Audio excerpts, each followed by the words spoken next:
Les forces armées de la République démocratique du Congo engagées dans le secteur opérationnel Ituri ont mené une attaque musclée contre la milice Codeco la journée du dimanche 30 juin 2024 en territoire de Djugu dans la province de l'Ituri.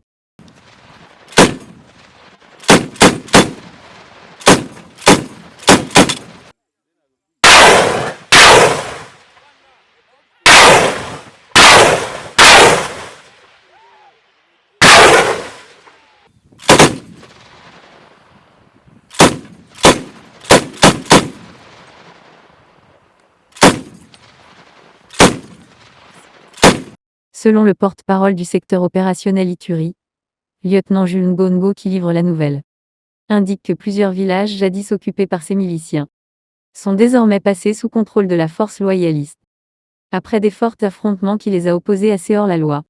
Il s'agit des villages Sekoko, Liesei, Mayalibo et Ndissa qui ont été récupérés par l'armée loyaliste.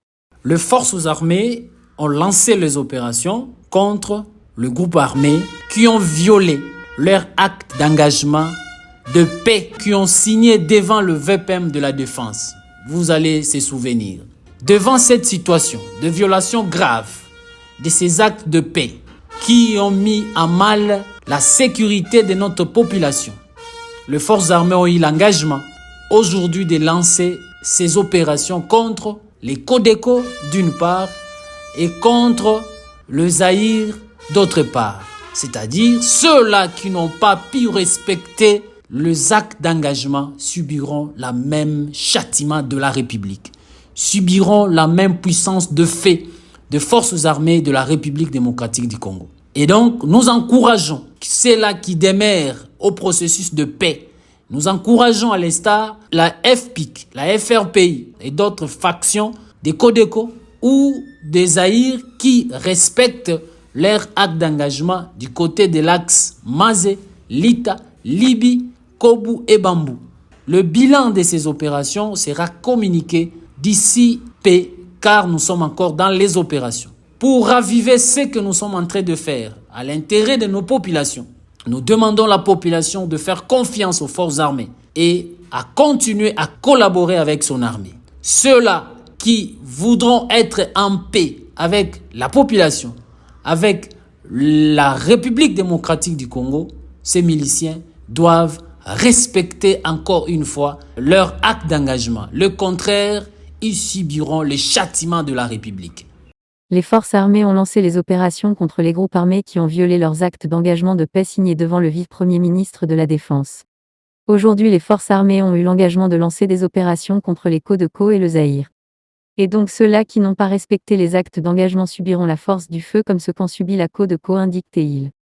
Je suis rempli de joie quand toutes les communautés confondues, la petite 21 communautés de Ituri et tous les groupes armés, ils sont rapprochés aujourd'hui pour l'engagement et signer le protocole d'accord.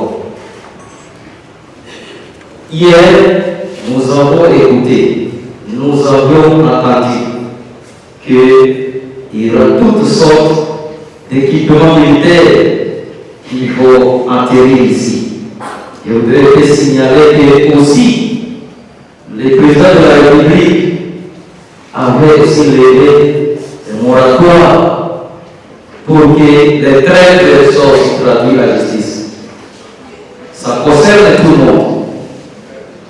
Je crois que pas seulement les groupes armés, mais les traîtres seront aussi nombreux parmi les communautés.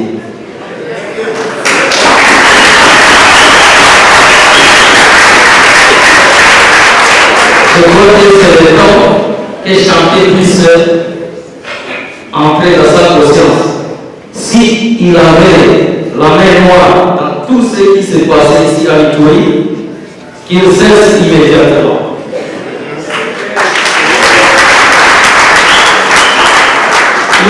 Ceux qui croient qu'ils sont des saints et les autres sont des diables. C'est comme ça qu'on a toujours décidé d'abord des diables de noirs et de Jésus était blanc toujours. Et hier nous avons dit que tout le monde qui prenait la parole disait toujours que la faute revenait au noir. Or, ces noirs, c'était les Codeco. Mais maintenant, tout le monde doit signer ici comme un groupe armé qui faisait aussi la même chose comme l'autre. Ne faudra pas tout simplement signer en foi de quoi nous signons un à un ce présent document. La délégation, la haute délégation de Son Excellence Monsieur le Président de la République est avec nous et nous signons aussi au vie de toutes les délégations de la sécurité provinciale et nationale et internationale pour que tout ce monde, pas seulement les groupes armés, mais que ce soit dans l'armée régulière, que ce soit aussi dans la communauté, que ce soit à l'extérieur, qui va encore se mettre à produire d'autres situations de réseaux clandestins. À mon avis, ce serait le moyen de récupérer ces gens-là directement et si pas peut-être le prison central de Bounia, mais prison de Rantiga aussi là, il y a même un problème de nous, groupe armé, FRPI, IRDPC par Codeco, FPI, MAPI, Autodéfense et Chinyaduna, participant au dialogue tenu du 25 au 26 avril 2024 à Bounia, chef-lieu de la province de l'Ituri, devant nos responsabilités respectives et devant la nation, prenons les engagements et les résolutions de 1. C'est pour ceux qui s'y sont livrés toutes les hostilités et les exemptions sans condition sur les populations civiles, les forces de défense et sécurité dans le respect des instruments juridiques nationaux et internationaux. 2. Faciliter la libre circulation des personnes et de leurs biens sur toute l'étendue de la province de l'Ituri. 3. Favoriser le retour des déplacés et les rapatriements volontaires des réfugiés dans leurs milieux respectifs. 4. Ne plus communautariser les conflits et les violences. 5. Ne pas entraver le retour des chefs de secteur, chefferies, groupements, les villages pour ceux dont les activités ont entravé le bon fonctionnement de l'administration. 6. Ne plus circuler avec les armes et ne plus porter des indices militaires et policiers.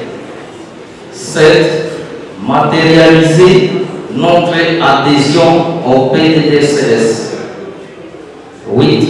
Ne plus céder à toute influence, manipulation et intoxication endogène visant à perturber la paix, la sécurité ainsi que la cohésion sociale et dénoncer les tireurs de ficelles en province de l'Ituri pour qu'ils soient recherchés et arrêtés. 9. Être disponible à participer à la défense de la patrie conformément aux textes légaux à la matière. Nous encourageons les leaders de toutes les communautés au pardon et au vivre ensemble pour la restauration d'une paix durable à travers la justice transitionnelle. Signalons que ces affrontements de dimanche se sont soldés par la perte des plusieurs miliciens aux côtés des blessés dans le rang de Codeco, a renchéri le lieutenant Jules Ngongo avant d'appeler la population de Banyali Kilo au calme et faire confiance aux forces armées basées au front dans cette partie de la République démocratique du Congo.